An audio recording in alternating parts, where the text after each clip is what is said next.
Jemaat yang kasih di dalam Yesus, kita akan diberkati oleh Tuhan Yesus kembali melalui firman-Nya. Sekalipun ini khotbah live, tetapi saya harap jemaat bisa mendengarkan dengan serius.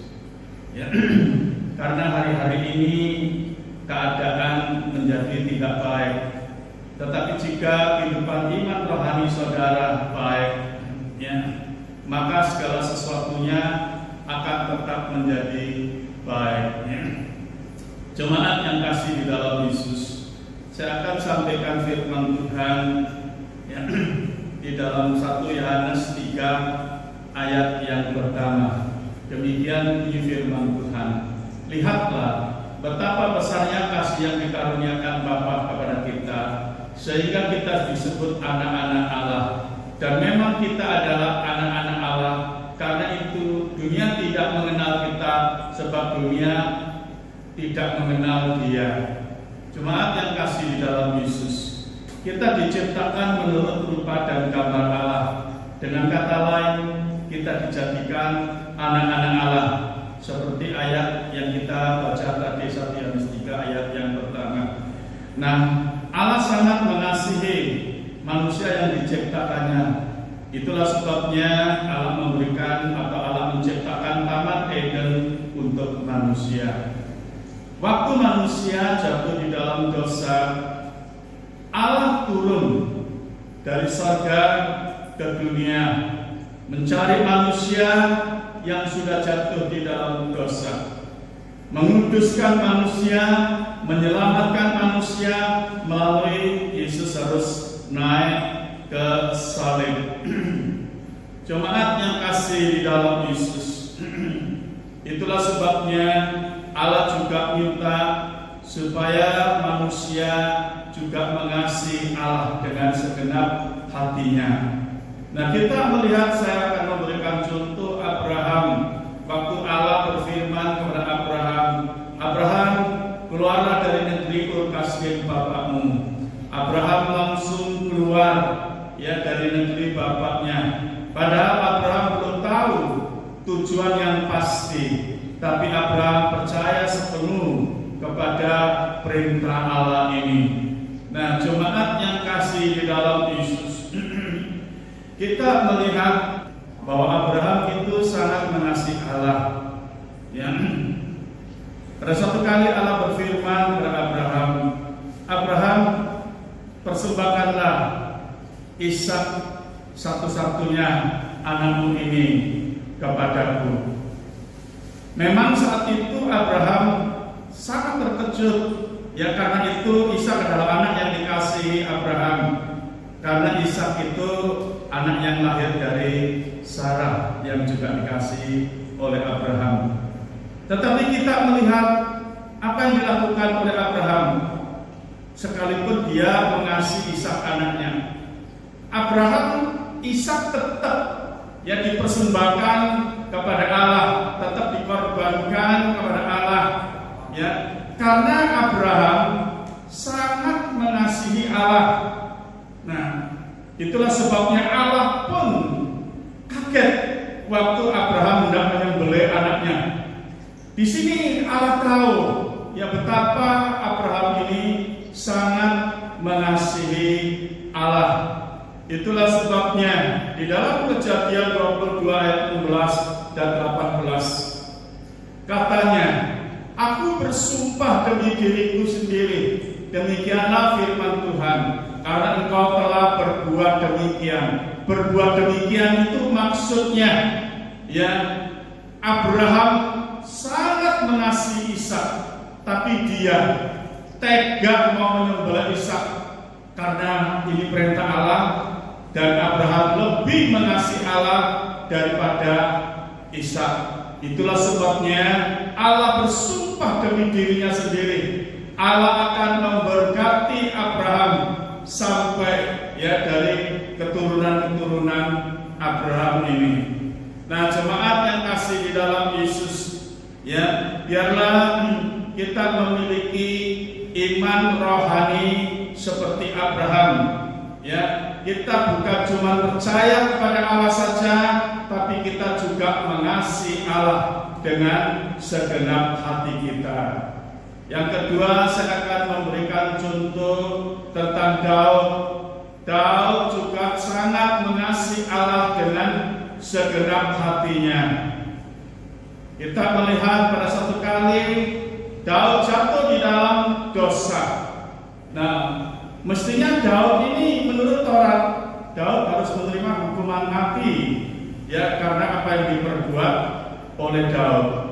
Nah, kita melihat Daud sebagai seorang pahlawan, Daud ini tidak takut, ya, dengan hukuman mati.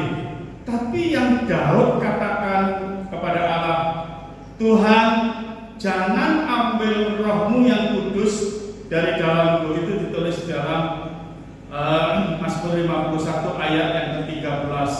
Di sini katakan, janganlah membuang aku dari hadapanmu, dan janganlah mengambil rohmu yang kudus daripadaku. Ini menunjukkan Daud sangat mengasihi Allah.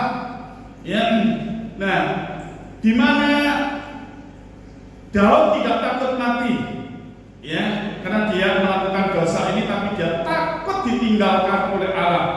Ya. Ini menunjukkan Daud ini sangat mengasihi Allah. Jemaat yang kasih di dalam Yesus, kalau kita baca, ya, di dalam 2 Samuel 12 ayat yang ke-13, lalu berkatalah Daud kepada Natan, aku sudah berdosa kepada Tuhan. Dan Natan berkata kepada Daud, Tuhan telah menjauhkan dosamu itu, engkau tidak akan mati. Jemaat yang kasih di dalam Yesus, Tuhan itu tahu hatinya Daud, ya, di dalam penyesalan yang terjadi, ya, apa yang telah dilakukan oleh Daud, maka dia berkata, aku telah berdosa kepada Tuhan. Dan kita juga melihat kasih Allah kepada Daud itu luar biasa. Maka dengan cepat sekali Allah berbicara melalui Nabi Natan, dosamu sudah dijauhkan, ya, dan engkau tidak akan mati. Inilah kasih karunia yang Allah nyatakan kepada Daud, seorang yang mengasihi Allah. Nah, kita melihat pada satu peristiwa di mana di dalam 2 Samuel 6 ayat 6 sampai 7, ketika mereka sampai ke tempat pengirikan Nakon, maka Usa mengulurkan tangannya kepada tabut Allah itu, lalu memegangnya karena lembu-lembu itu tergelincir. Maka bangkitlah murka Tuhan terhadap Usa, lalu Allah membunuh dia di sana karena keteledorannya itu. Ia mati di sana dekat tabut Allah.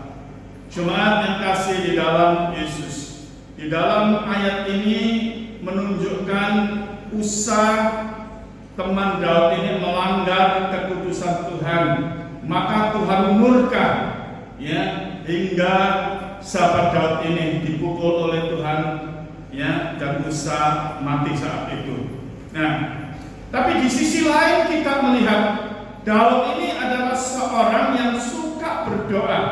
Dan kalau Daud itu berdoa, Daud itu selalu berdoa di depan tabut Allah, ya.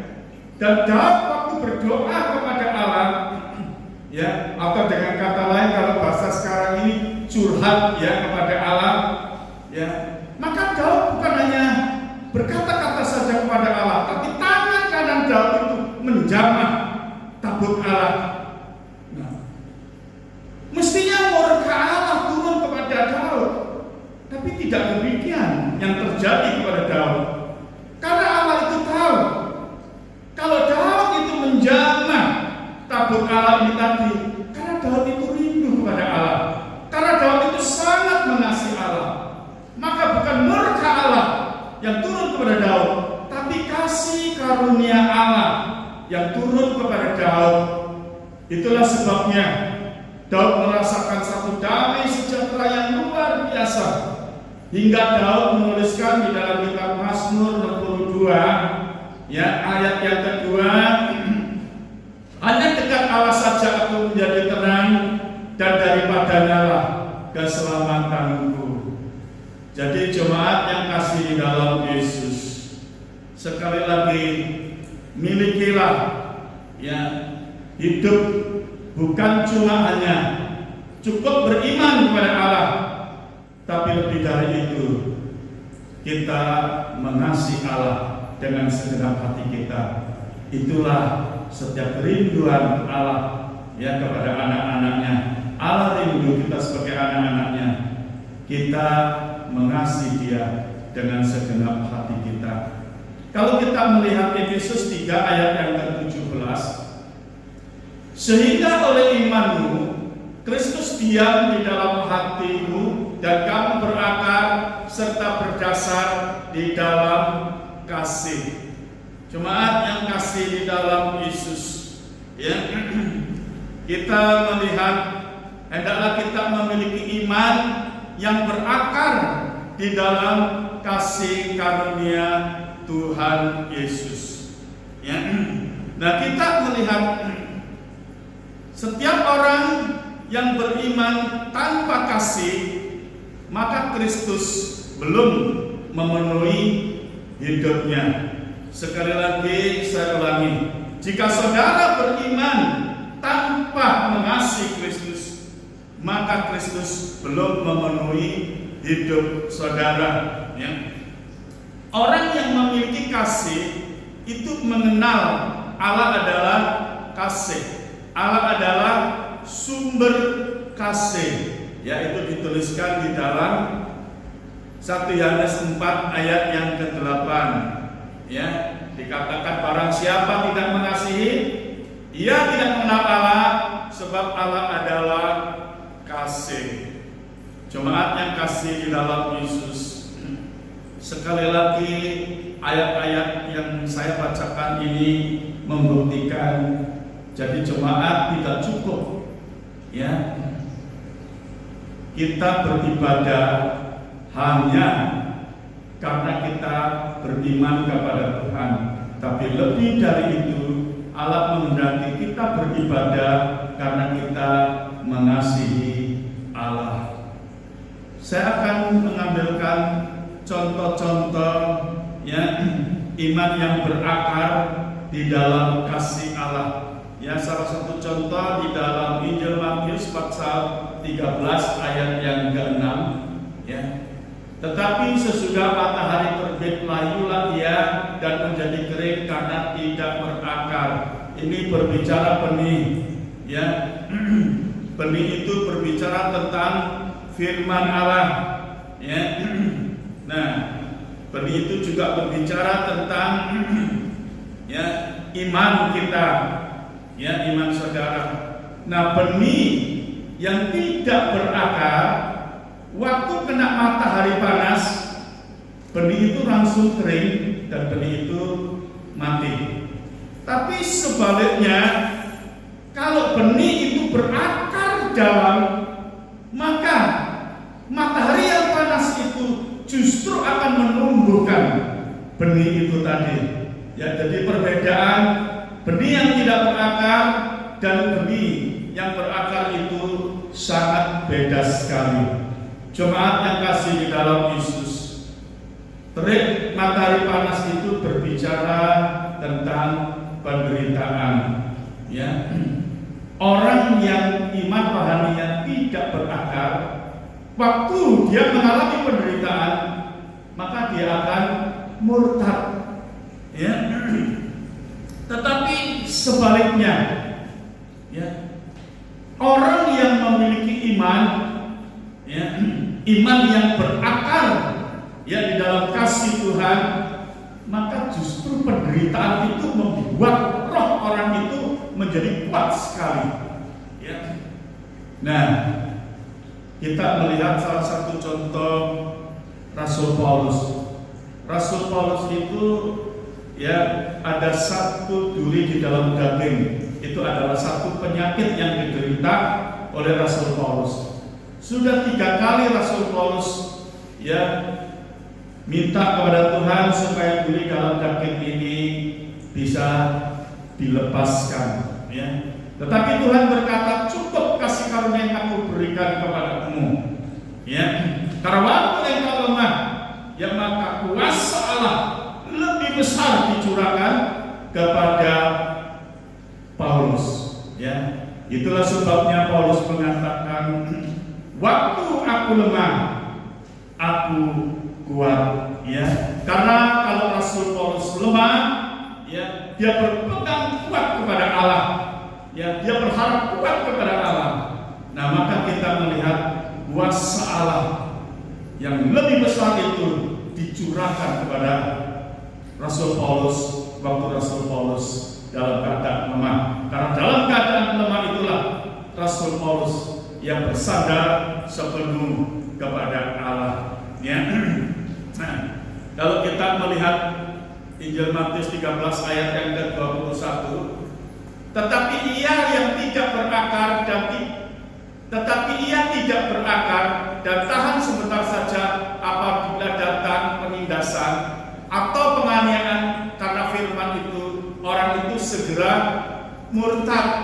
Ya, nah, jadi orang yang imannya tidak berakar, dia tidak tahan menderita.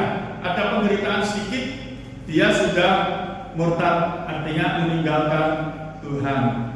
Jemaat yang kasih di dalam Yesus, tadi sudah saya jelaskan, ya, kalau seseorang kehidupan iman rohaninya berakar di dalam kasih Tuhan, ya, maka kita melihat penderitaan itu yang makin menguatkan manusia rohnya makin kuat, ya, karena penderitaan itu. Jadi dengan kata lain, jemaat yang kasih di dalam Yesus, ya, kalau saat ini mungkin segala serba sulit, mungkin itu membuat saudara menderita, ya. Tetapi sekali lagi, setiap anak-anak Tuhan yang berakar di dalam kasih karunia Tuhan, maka Roh Kudus akan bekerja dalam kehidupannya. Roh Kudus akan, ya, menguasai hati dan pikirannya, dan Roh Kudus akan memberikan sejahtera, ya, di dalam setiap hati anak-anak Tuhan. Dan penderitaan itu, ya, bukan menjadikan dia lemah, tapi justru penderitaan itu menguatkan rohnya. Di bagian lain saya akan melihat setiap orang yang melakukan kehendak Tuhan, hidupnya seperti rumah yang berpondasi kuat. Ya, kita melihat, ya, sekalipun banjir besar melanda rumah itu tetap kokoh, ya, dan tidak goyah. Ya, kekristenan yang kokoh, iman rohaninya tidak akan goyah, walaupun, ya, keadaan menakutkan seperti hari-hari ini. Semua manusia menjadi takut, ya, di mana-mana, ya, ada kematian, ya, ekonomi makin merosot terus, ya, menjadikan manusia itu seolah-olah tidak memiliki pengharapan, ya. Tetapi kita melihat bagi orang yang dalam kehidupannya, ya, bersandar kepada Tuhan, ya, yang melakukan kehendak Tuhan, sekali lagi, sekalipun keadaan-keadaan menjadi buruk, Roh Kudus tetap memimpin, ya. Roh Kudus, ya, yang ada dalam hidupnya, Roh Kudus mengendalikan hati dan pikirannya, jiwa menjadi tenang dan tetap bisa memuliakan Tuhan dan mengucap syukur. Ya, tanda Roh Kudus mengendalikan hidup, ya, saudara. Nah, kita melihat di dalam Markus 12 ayat 29 sampai ayat yang ke-30. Jawab Yesus, hukum yang terutama ialah, dengarlah hai orang Israel, Tuhan Allah kita, Tuhan itu Esa. Kasihlah Tuhan Allahmu dengan segenap hatimu, dan dengan segenap jiwamu, dan dengan segenap akal budimu, dan dengan segenap kekuatanmu. Ya, jemaat yang kasih di dalam Yesus, di dalam ayat ini Tuhan Yesus menekankan, kasihlah Tuhan Allahmu dengan segenap akal akal budimu, dan dengan segenap kekuatanmu, dan dengan segenap hatimu. Jadi kita ini bukan hanya beriman saja kepada Tuhan, bukan cuma percaya saja kepada Tuhan, tetapi hidup ini Allah juga ingin kita sebagai anak-anak Allah mengasihi Dia sebagai Bapa kita. Ya. Jadi mari jemaat yang kasih dalam Yesus. Kalau kita sebagai anak-anak Allah, maka sekali lagi kita tidak perlu merasa takut dan khawatir lagi tentang keadaan-keadaan sekarang ini. Ya, karena sebagai anak-anak Allah tentu kita mendapat perlindungan dari Allah. Tapi bukan kalau saya mengatakan demikian, ya, jemaat hidup dengan sembarangan, ya, khususnya pada hari-hari ini. Ya, saya melihat di YouTube, ya, ada seorang pendeta, ya, dari Italia, ya, dia mengatakan dia tidak takut, ya, kepada virus corona. Dia mengatakan bahwa Yesus itu lebih besar, ya, dari virus corona. Maka dia tetap tidak mau gerejanya ditutup dan dia tetap jemaatnya supaya tetap ada ibadah, yang pertemuan seperti biasa. Dan apa yang terjadi? Pendeta itu sekarang kena virus dan mati. Ya, dan ada juga beberapa jemaatnya yang tertular virus. Memang Tuhan itu Allah yang berkuasa atau Allah yang Maha Kuasa. Ya. Memang Tuhan itu lebih besar, ya, dari semuanya, apalagi cuma hanya dari virus corona ini. Memang Allah lebih besar. Tetapi kita melihat terjadinya virus corona ini hingga seluruh dunia mengalami cemas, ketakutan, dan semua orang harus lockdown. Ya, sekali lagi, ini pun Allah sudah tahu. Ya, dan seringkali saya berkata, kita jangan mencobai Allah dengan iman kita. Ya, Allah ini tahu kalau sekarang ini keadaan dunia seperti apa, Allah tahu. Tapi sudah saya katakan, ya, apa yang menjadi bagian kita itu tanggung jawab kita. Tapi apa yang menjadi bagian Tuhan dan manusia tidak mampu lakukan, itu bagian Tuhan. Tuhan campur tangan. Jadi bagian kita, ya, kita melakukan tanggung jawab kita. Bukan kita mau mencobai Tuhan dengan iman kita dan berakibat fatal seperti pendeta ini. Ya, dia mati dan sebagian jemaatnya tertular. Ya, jadi jemaat yang kasih di dalam Yesus, Allah memang berkuasa. Allah lebih besar dari corona, iya. Tapi Allah juga tahu, ya, tentang keadaan dunia sekarang ini. Jadi seizin Allah ini terjadi. Ya, kalau seizin Allah, ya kita, ya, apa yang menjadi bagian kita lakukan, dan apa yang kita tidak bisa lakukan itu bagian Tuhan. Puji Tuhan, Tuhan Yesus memberkati kita semua.